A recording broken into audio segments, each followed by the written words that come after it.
Hai teman-teman yang berbahagia, berjumpa kembali dengan saya Dr. Andri, spesialis kedokteran jiwa dari Rumah Sakit Omni Alam Sutra Tangerang. Saya sambil ngopi nih, ada latte. Di hujan yang seperti menimpah Jakarta pada kesempatan kali ini, saya juga mau berbincang dengan teman-teman berkaitan dengan kondisi gangguan serangan panik ya, khususnya sebenarnya pada saat kita sedang tidur. Nah, ini banyak dialami oleh teman-teman, terutama kita melihat banyaknya kasus-kasus serangan panik ini berkaitan dengan keadaan yang sering muncul saat menjelang tidur atau saat tidur baru sekitar 1-2 jam. Nah, di sini saya ingin menjelaskan mengapa ini bisa terjadi ya. Pertama kali yang paling harus diperhatikan adalah bahwa ternyata kebanyakan kasus yang mengalami serangan panik saat itu adalah karena kondisinya memang lagi fase akut. Jadi gangguan cemasnya ini ya, terutama gangguan paniknya ini baru pertama kali atau baru beberapa kali terjadi dan orang itu lagi kondisi otaknya itu lagi kenceng-kencengnya, lagi luar biasa kencengnya gitu ya. Dan ini menyebabkan mungkin orang merasa tidak nyaman, apalagi di saat tidur ada gangguan.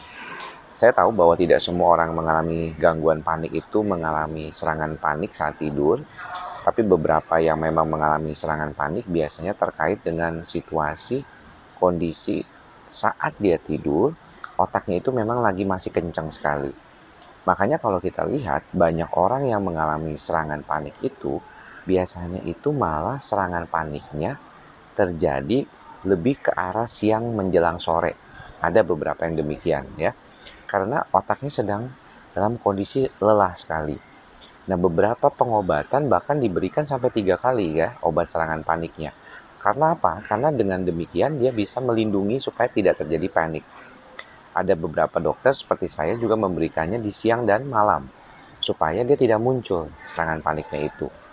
Nah, mengapa teman-teman melihat di fase 1 dan 2 tidur itu baru terjadi serangan panik yang membuat orang itu tidurnya terganggu? Karena fase 1 dan 2 ini masih belum tidur dalam. Ya, masih fase REM atau rapid eye movement. Sehingga kondisi tubuh belum benar-benar lemas, belum benar-benar mengalami suatu relaksasi total, tapi otaknya masih tetap aktif. Ya, itulah yang membuat banyak orang yang mengalami gangguan cemas tuh seringkali kalau kebangun itu sering munculnya itu nggak nyaman karena dia bolak-balik bangun tidur terus-terusan gitu ya, dan ini yang menjadi problemnya. Nah, bagaimana serangan panik ini bisa terjadi di malam hari dan menjelang tidur bahkan ketika kondisinya sebenarnya kan harusnya sudah tenang dok, namanya udah masuk tidur. Nah, teman-teman ingat bahwa kalau dia cemas sekali, walaupun badannya lemes pengen tidur, tapi otaknya tetap aktif. Nah, ini yang kita nggak mau ya.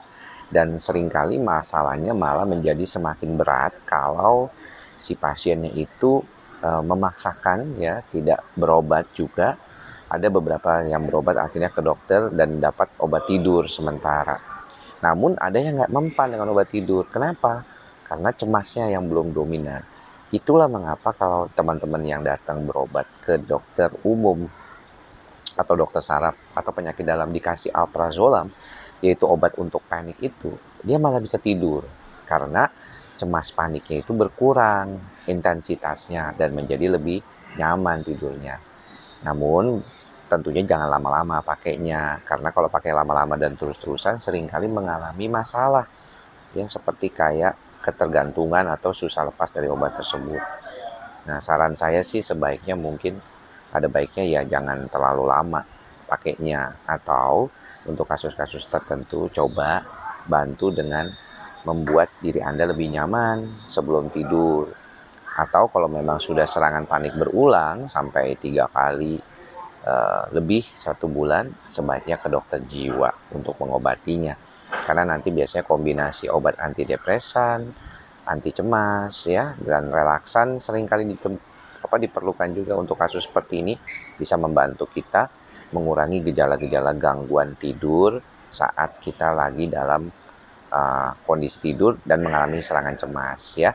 Jadi teman-teman jangan lupa untuk selalu menjaga jiwa dan raga. Jangan lupa tetap mental kita juga dijaga ya, supaya lebih stabil terus-terusan ya. Sudah lampunya dimatikan, jadi saya akan mengakhiri video saya kali ini. Mudah-mudahan teman-teman semua berbahagia. Jangan lupa mantra kita, ikhlas, sabar, dan sadar. Semoga semua makhluk berbahagia.